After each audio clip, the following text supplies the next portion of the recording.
हमारे दोस्तों को बहुत दिक्कत होती है जब वो बैंक निफ्टी ऑप्शन स्टॉक में ट्रेड करते हैं उस वक्त। और हमें हमेशा पूछते रहते हैं कि हम किस टाइम फ्रेम में ट्रेड करें या फिर किस टाइम फ्रेम में एनालिसिस करें। ठीक है, क्योंकि क्या होता है कि अगर आप बार बार 1 आवर का टाइम फ्रेम देख रहे हो, 15 मिनट का देख रहे हो, 30 मिनट का देख रहे हो, 1 डे का भी देख रहे हो, वीकली का भी देख रहे हो, अलग अलग टाइम फ्रेम देख रहे हो, तो बहुत ज़्यादा कन्फ्यूजन होता है और डिसीजन लेने में बहुत ज़्यादा दिक्कत होती है। और इस तरीके से अगर टाइम फ्रेम देखोगे तो सपोर्ट और रेजिस्टेंस भी अलग अलग बहुत ज़्यादा निकलेंगे।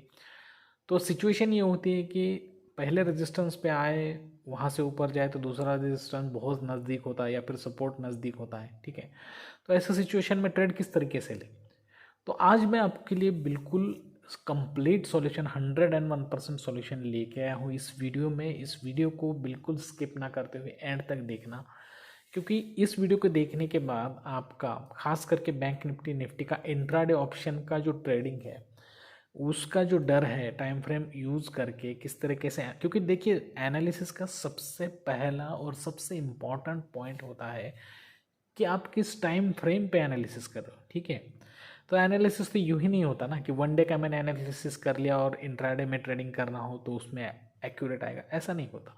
जितना आप डीप चले जाओगे, जैसे कि 1 डे के बाद 4 आवर, 4 आवर के बाद 2 आवर, 2 आवर के बाद 1 आवर, हाफ एन आवर और 15 मिनट, उसके बाद आते हैं 3 मिनट।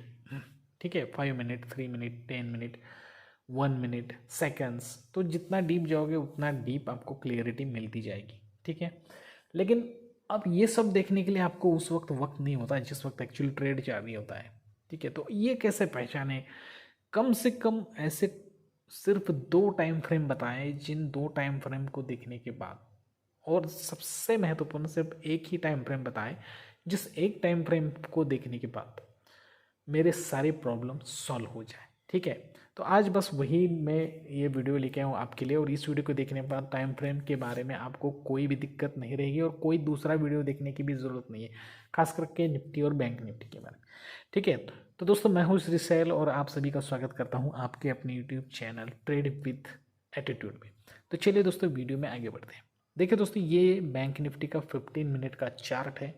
अगर आप बैंक निफ्टी में हर रोज़ कॉल और पुट बाय करके ट्रेड करते हो, देखिए मैं क्या कह रहा हूँ, हर रोज़ बाय करके ना कि सेल करके। ठीक है, बैंक निफ्टी में सेलिंग भी होती है, लेकिन अगर आप बायर हो, और ज़्यादा से ज़्यादा लोग तो बायर ही होते हैं, और अगर आप ज़्यादा से ज़्यादा प्रॉफिट भी कमाना चाहते हो बाइंग करके, तो आपका जो पहला बेस है वो आपका बेस होना चाहिए कि आपको अच्छी टाइम फ्रेम ढूंढने आनी चाहिए। तो अगर आपको 1 डे के लिए, मतलब आज के लिए समझ लीजिए कि आज फ्राइडे था और आज के लिए अगर आपका एनालिसिस करना था कल, तो आप किस तरीके से एनालिसिस करते। पहले तो आपको ट्रेंड जानना होता है कि कल क्या हो सकता है, मतलब फ्राइडे को क्या हो सकता है। बैंक निफ्टी में सेलिंग हो सकती है, मतलब सप्लाई ज़्यादा हो सकता है, या फिर डिमांड ज़्यादा हो सकती है, मतलब बाइंग ज़्यादा हो सकती है। ये पहले डिसाइड कैसे करोगे आप, और किस टाइम फ्रेम पे डिसाइड करोगे, तो उसके लिए आपको 15 मिनट का ये टाइम फ्रेम है वो काम करता है। अब इसमें किस तरीके से, देखिए मैं यहाँ पे सिर्फ बैंक निफ्टी समझा रहा हूँ, आप इसका यूज़ निफ्टी में करें, अलग अलग स्टॉक्स में भी कर सकते हो।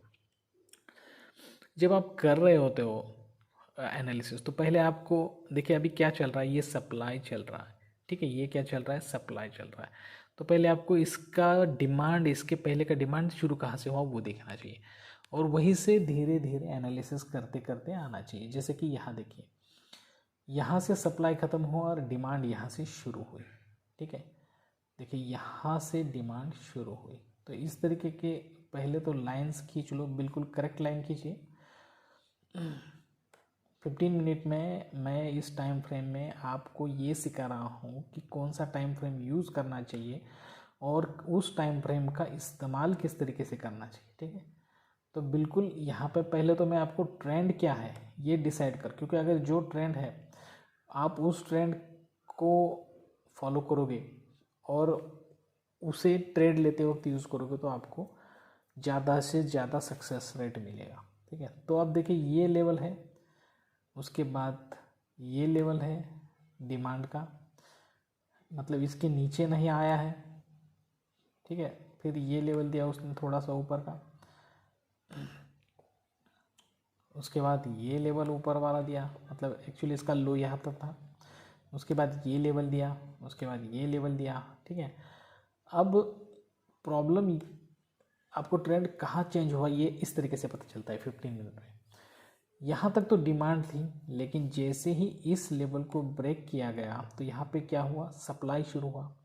अब ये यहाँ तक आया, लेकिन उसने इस लाइन को बिल्कुल भी ब्रेक नहीं किया, इस लाइन के नज़दीक से ही नीचे घूमा। तो अब यहाँ पे कंफर्मेशन हो गया इसके नीचे आने के बाद कि ये यहाँ पे सप्लाई शुरू हो गया, ठीक है। अब सप्लाई का भी देखिए, इसके ऊपर नहीं गया घूम के, फिर नीचे आया। तो अब आपको समझ लीजिए कि आप मंडे के लिए 15 मिनट में क्या हो सकता है, ये किस तरीके से आप एनालाइज करोगे टाइम फ्रेम पे 15 मिनट के। तो देखिए, अगर इस लेवल को मंडे को ब्रेक ना करते हुए अगर बढ़ता है और यहाँ से नीचे घूमता है, तो आपको यहाँ पे सप्लाई ज़्यादा देखने को मिलेगा। तो आपने 15 मिनट के टाइम फ्रेम पे क्या डिसाइड किया कि मंडे को अगर इसके नीचे ही रहता है और वहाँ से नीचे घूमता है तो सप्लाई ज़्यादा हो सकती है, ठीक है। तो अब ये मंडे का हो गया, लेकिन देखिए मैं यहाँ पे आपको समझाता हूँ आज के लिए, फ्राइडे के लिए हम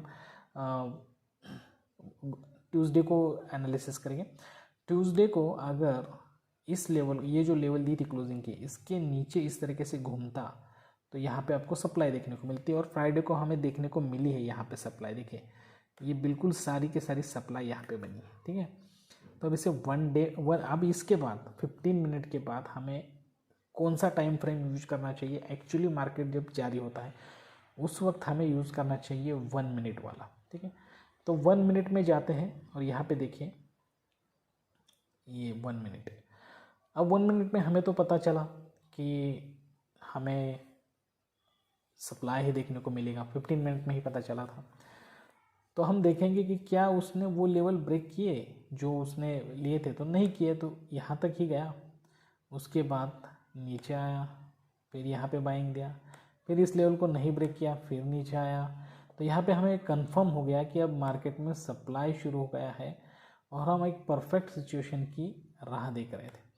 तो यहाँ पर इस तरीके से कंसोलिडेशन करने के बाद अगर यहाँ पर इस सपोर्ट को ब्रेक कर देता है तो हमें नीचे की तरफ एंट्री लेनी चाहिए। देखिए यहाँ पे ब्रेक किया, पुट की साइड एंट्री की, कितना सारा प्रॉफिट यहाँ पे, देखिए भाई बहुत सारा प्रॉफिट यहाँ पे मिला। फिर यहाँ पे अब जो 15 मिनट में सप्लाई हमने एनालिसिस लिया था और बीच बीच में ऐसी बाइंग होती तो इसमें एंट्री नहीं लेनी चाहिए। तो यहाँ पे देखिए फिर एक बार नीचे गिरा, फिर यहाँ पे अब यहाँ पे डिमांड शुरू हो गया। अब देखिए 15 मिनट और 1 मिनट में आप बैंक निफ्टी और निफ्टी के लिए अच्छा खासा एनालिसिस कर सकते हो, ये आपको इससे पता चला। 15 मिनट पे आप टाइम फ्रेम, इस 15 मिनट के टाइम फ्रेम पे आप ट्रेंड ढूंढ सकते हो। ट्रेंड ढूंढने के बाद आप 1 मिनट में एक्चुअल ट्रेड ले सकते हो।